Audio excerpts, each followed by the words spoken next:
Every now and then in life, stars align. And unfortunately for the Cowboys, the stars that are aligning aren't great ones. The Niners pose a huge threat to any and everybody, and this has nothing to do with Dallas, my like for them, or disdain for them. December 22nd, I went out on a limb, and I said these words. If y'all remember, December 22nd. Let's roll it. Let's do it.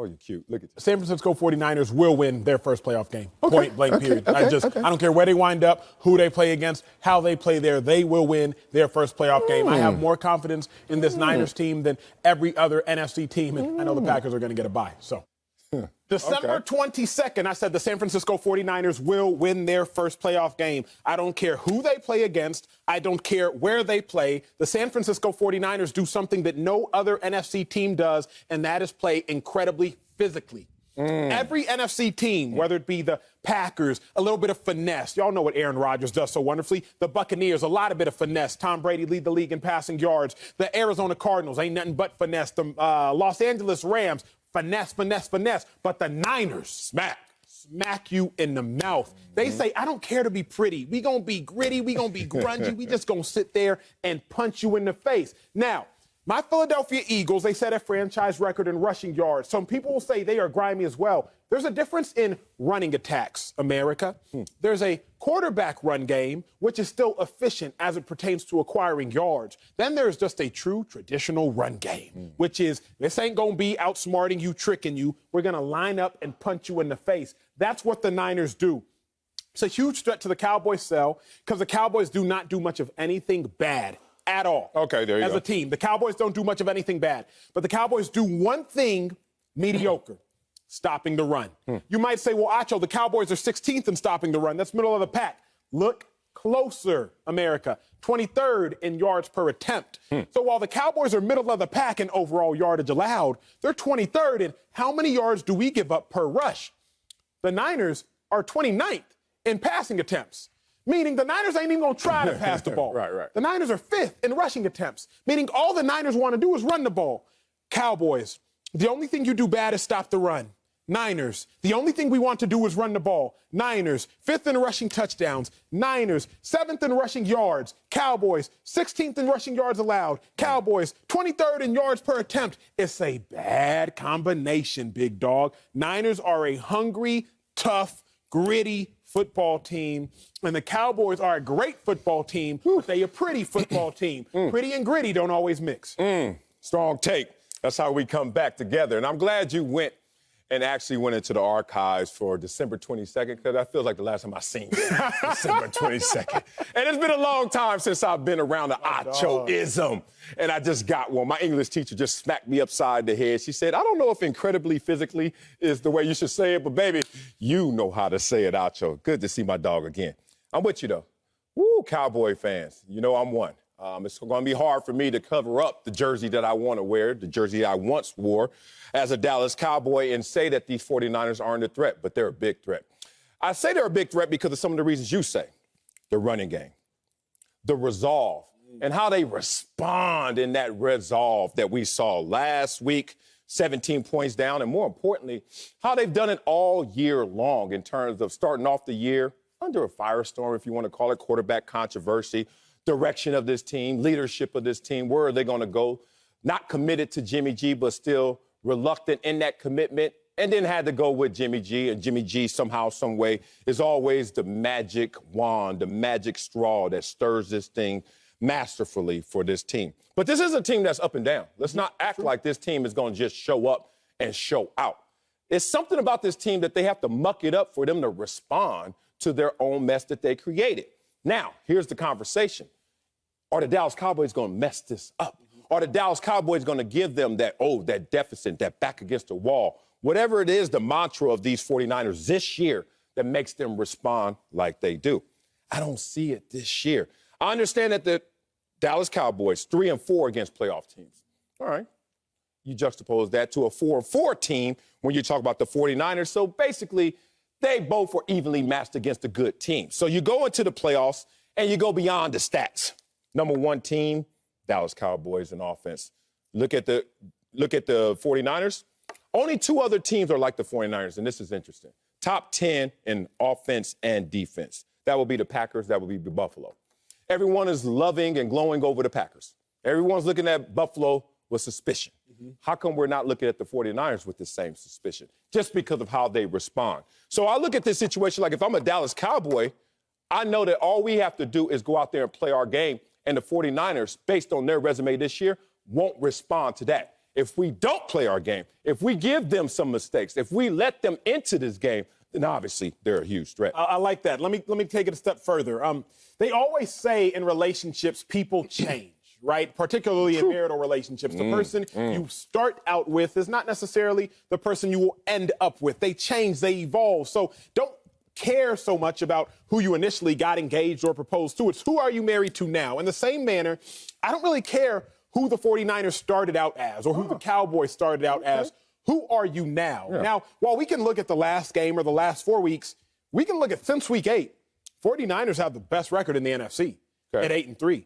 49ers have a couple wins over the Los Angeles Rams. 49ers have a win over the third-ranked AFC Bengals. 49ers, who are they now? Not who do they start off as. They are a really good team. In fact, they're a better team than the Dallas Cowboys, and they're as good a team as anybody else in the NFC based on record since the halfway point of the regular season. So let's make sure we make everybody aware that these Niners are just as good as anybody else. Don't look at their 10-7 record and be deceived. What the Niners couldn't do great, though, is come from behind, man. Like Jimmy G, he's not a prolific passer. He's a good passer. He's a great leader, but they can't come from behind. Or can they?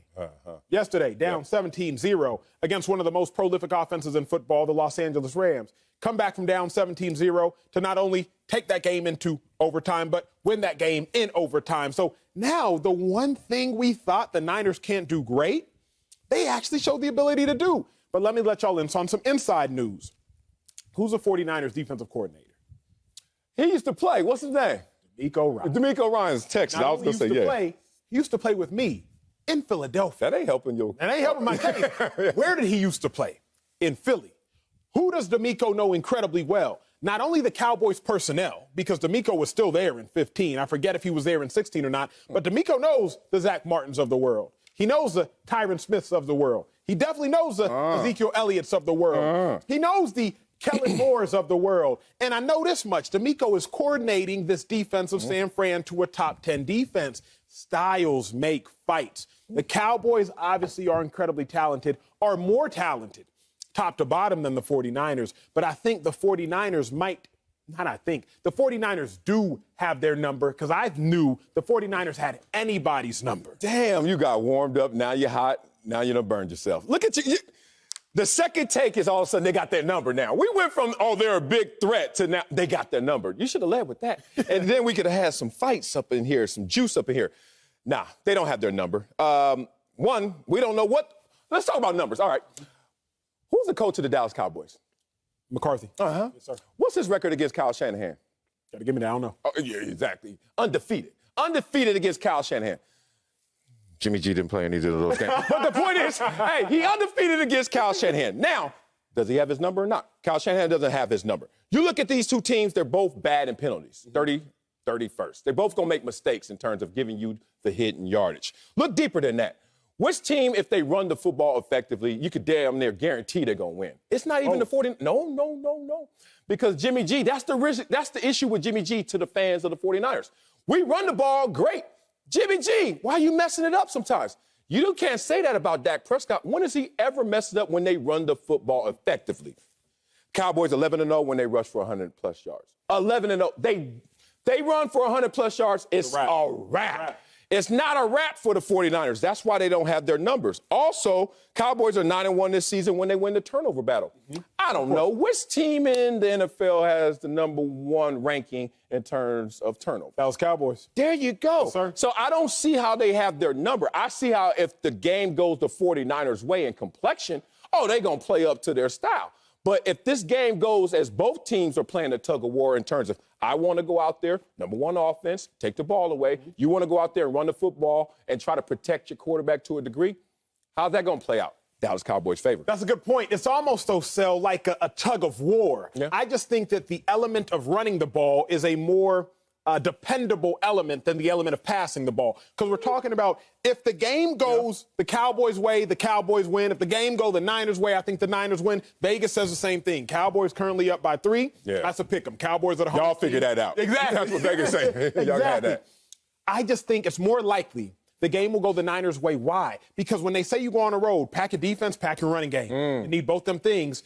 It's easier to depend on that running game than it is to depend on that passing game. If we're being real, man, Trayvon Diggs, beast. Micah Parsons, beast. But are they physical? Because Deebo Samuel, he ain't going to try to run past Trayvon Diggs. He's going to try to run through him. Yeah. George Kittle is not going to try to run around Micah Parsons. Good point. He is going to try to run through him. So while the Cowboys are incredible at taking the ball away, Cowboys have incredible players, none of that matters, so when somebody just trying to come punch you in the mouth. Like, it's great that you can do all of that outrunning me stuff. I don't care about you outrunning me. Get in this phone booth, and let's see who gonna win inside this phone booth. And these 49ers inside this phone booth, I thought they was going to beat anybody. It's not even the Cowboys. 49ers, to me, were going to beat anybody except the Packers in the opening divisional round. It just so happens they got to play the Cowboys. I get it. Like, the physicality argument I always undermine because nobody going to give me a moment, a warning, a notice, and smack me in the mouth and get away with it. Like, I play football. They play football. No one's going to walk up to me and say, hey, guess what? We're going to out-physical you, and then actually do that for 60 minutes. I want to go into what you're talking about, though, inside that phone booth, inside the psychological warfare. You didn't grow up in the times where we actually had phone booths. Like, we used to go there with a quarter. And you see an OG sitting on a slim, and he go hit it with a quarter. Oh, he's somebody. You see somebody in there digging like this with 5 nickels trying to hit it. He ain't the same, right? I don't know if the San Francisco 49ers going to get in the phone booth and just hit it one time and it's going to work. I think they're going to have to keep digging. And when they're digging, the Dallas Cowboys will be scoring. The Dallas Cowboys have the #1 offense for a reason. People could say, well, they sputtered since Dak's injury. Yeah. And in totality, it's still the #1 offense, still #1 in terms of putting those points up. Here's the thing about it. So you're going out there saying our mantra is to be more physical than you. Dallas Cowboys say, fine, we could try to out-finesse you in your physicality. How's that going to play out? Who cares? Psychologically, how does that play out when you realize, Jimmy G, last week, you were down 17 points in a must-win game. Must-win, yes, sir. Must-win games. Dallas Cowboys playing against the MASH unit of the Philadelphia Eagles. We're not down. We're mashing the gas on the Philadelphia Eagles. All of a sudden, you come back and you're like, yeah, that feels good. 2 playoff teams, Eagles, Rams. But one team had you until they got the phone call, remember the quarter, hey, y'all already won a division. I don't know why y'all playing so hard. Everybody should be out there. And then all of a sudden, the tides changed, right? I don't know if that was just correlation. I don't know if that was just them going out there and that was causality. The point is this. If you're playing against a playoff team like the Dallas Cowboys are playing against a playoff team, and you're in a must-win situation where the Cowboys weren't, how come you guys were down in that situation, but now you telling me, oh, they got their number. Oh, they're going to show up. Oh, they're going to be more physical. Where was that in the first half? Where was that in the beginning of the game when you had to go win that game? I'll tell you where it was, and I'll tell you why it matters. I'm done. I'm done. All that really matters to me is that the Niners found a way in a must-win game to get it done. Because the Niners, I know this much, they sitting in the stadium, they looking up, and they see that the New Orleans Saints are beating the Atlanta Falcons 30-14. Okay. So the Niners realize at that point in time, if we lose, we are going home. Yeah, that's right. And they're looking at their scoreboard, and it's 17-0. They looking up, and they realize the Saints got it in the bag.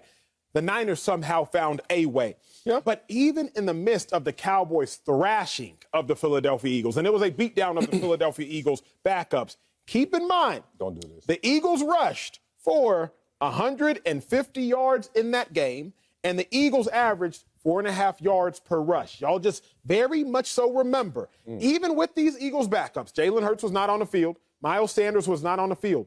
The Cowboys allowed 4.5 yards per carry, and the Cowboys allowed 150 yards on the ground. This is a good Eagles run game. Cowboys are going to face a really good Niners run game. If the Cowboys can't stop the run, the Niners going to win that ball game. Now, I love you, big dog. And you know me, I ain't been gone that long. It's been a couple weeks. I'm looking at the rankings right now of the Philadelphia rushing offense. Number one. San Francisco, number 7. So maybe they got all them yards because they're just a little better than San Francisco. According to you, they got their number. Just ain't got enough quarters.